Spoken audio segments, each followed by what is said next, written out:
Board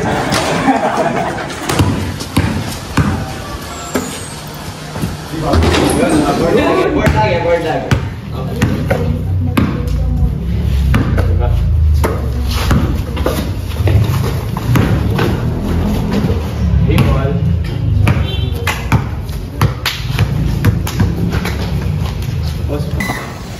Ayaw nga pala, may laro yung Team USA ngayon. Tara na ta. Ano? Kayo ba, G? Oo, sige. Wala naman. O yun, sakto. Wala tayong gagawin. Tara, ano tayo? Kaso saan tayo manonood? Sa kwarto ko na lang. Ah, sige. Tara. Tara.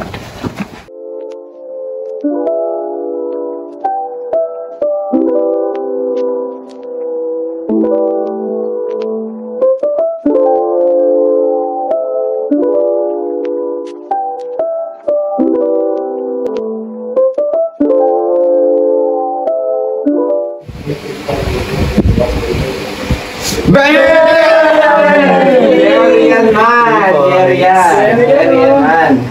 Isa pa!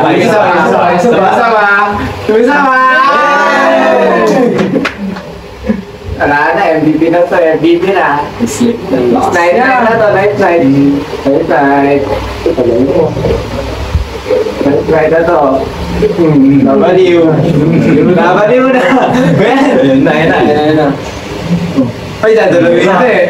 Double team. Pasok! Ay, na! Cherry yan. Isa pa. Ayan na.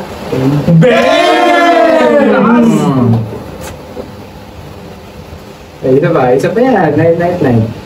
Yeah, for the win. Oh, the world team. Tulungan. Night. Yes, gold medal yung Team USA. Grabe, ganda ng mga 3 points nila, no? Sakong-sakto sa basket. Parang dali-dali gawin yung pinapanood natin, pero grabe yung skills nila. Perfect timing, perfect aim, perfect lahat. Siguro nung pinanganak sila may hawak na sagad silang bola. O kaya nung bata pa sila nagpa-practice na sila ng freedom sa dyan. Galing naman nila. Hindi lang basta practice yan. Alam mo ba ang geometry na sa basketball court? Ever thought na sobrang daming math involved sa paggagawa ng perfect 3-point? Matt, sa basketball?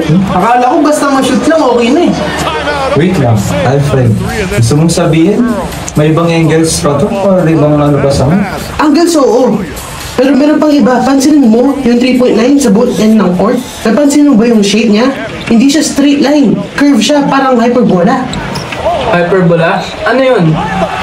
Wait, di ba yun yung nililesson natin dati sa pre-cal? Oo, tama ka. Ang hyperbola ay isang klase ng conic section kung saan ang cutting plane ay parallel sa dalawang generator ng double circular cone. Wait, so yung 3-point line ay Matt? Sinasabi mo tuwing mag-shoot ako ng 3-pointer ay may hyperbolas na involved? Yes, yung curve ng 3-point line, hindi lang basta design. Carefully design yan para maging consistent yung distance ng player sa hoop kahit saan sila sa court. Grabe yung geometry na involved.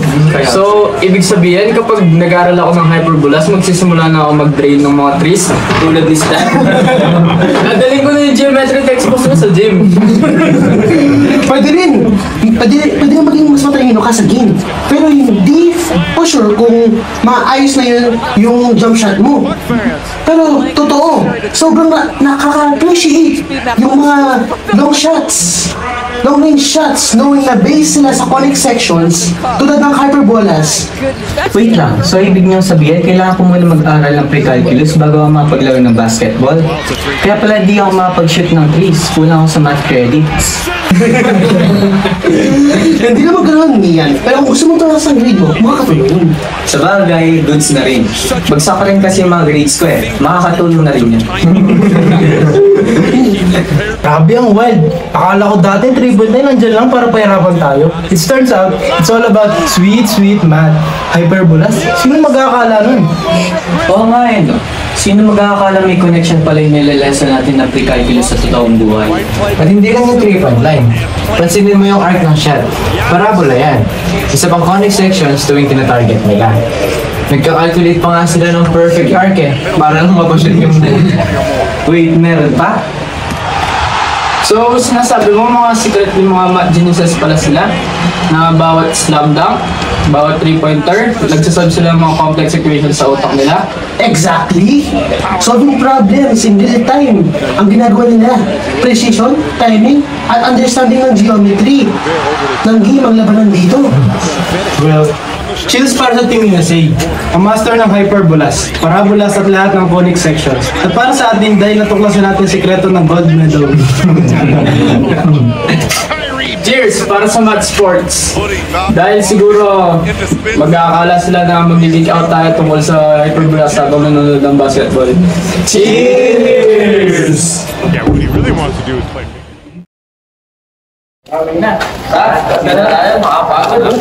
Ulit na yung bakasyon natin. Pero naalala nyo kanina yung Euro step eh. Yung 3 points ko kanina.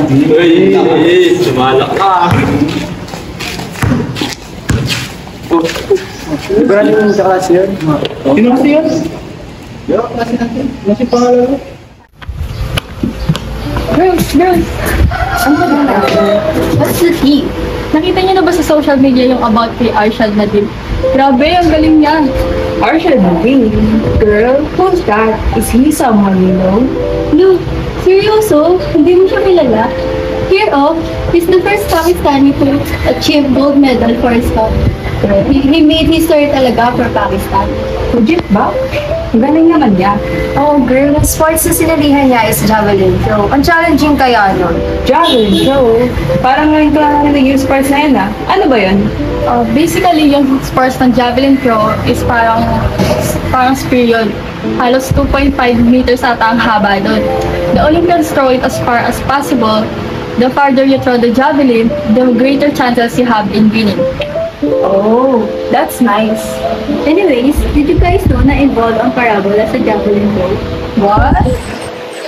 Paano naman may involved yung parabola sa javelin throw? Di ba parang ihahagis lang tapos yun na yun?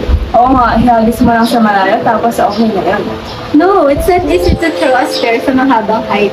Oh, di paano nagkaroon ng parabola sa javelin throw?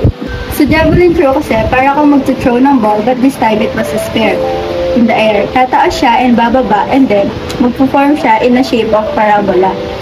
Tataas and bababa siya which makaka-affect sa pag-throw and pag-form ng parabola shape. Ay, oo. If you throw the javelin too high, baka ma-affect yung pag-land doon and baka mag-land pa siya outside the field. Pero if you throw it too low, baka hindi maabutan ang paghagis nila. So it's really about finding the perfect angle and strength to get the javelin as far as possible.